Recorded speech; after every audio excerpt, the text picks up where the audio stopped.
एक गांव में एक गरीब किसान अपने बेटे के साथ रहता था। किसान का नाम रामू था और उसके बेटे का नाम मोहन।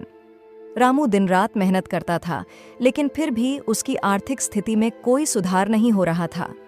एक दिन मोहन ने अपने पिता से कहा, पिताजी, मैं शहर जाना चाहता हूँ। वहाँ काम करके हम दोनों के लिए बेहतर जीवन बना सकता हूँ। रामू ने सोचा और कहा, बेटा, शहर में जीवन आसान नहीं है। तुम्हें मेहनत करनी पड़ेगी, लेकिन अगर तुम सोचते हो कि यह सही है तो जाओ। मोहन शहर चला गया और वहां एक फैक्ट्री में काम करने लगा। प्रारंभ में उसे बहुत मेहनत करनी पड़ी, लेकिन धीरे धीरे उसने अच्छी आमदनी कमानी शुरू की।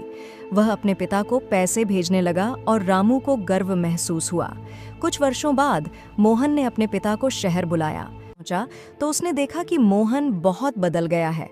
वह अब पुराने रिवाजों को भूल चुका था और अपने पिता का आदर नहीं कर रहा था। एक दिन रामू ने मोहन से कहा, बेटा, मेहनत करने के बावजूद हमें कभी अपने संस्कार नहीं भूलने चाहिए। मोहन ने हंसते हुए कहा, पिताजी, अब समय बदल गया है।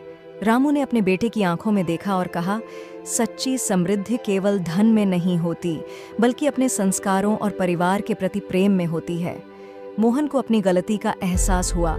उसने अपने पिता से माफी मांगी और दोनों ने मिलकर एक नया जीवन शुरू करने का फैसला किया, जिसमें धन और संस्कार दोनों का संतुलन हो। इस तरह पिता और पुत्र ने एक दूसरे से सीखा और अपने रिश्ते को और मजबूत किया। जीवन में धन से ज्यादा महत्वपूर्ण हमारे संस्कार और परिवार का प्यार होता है।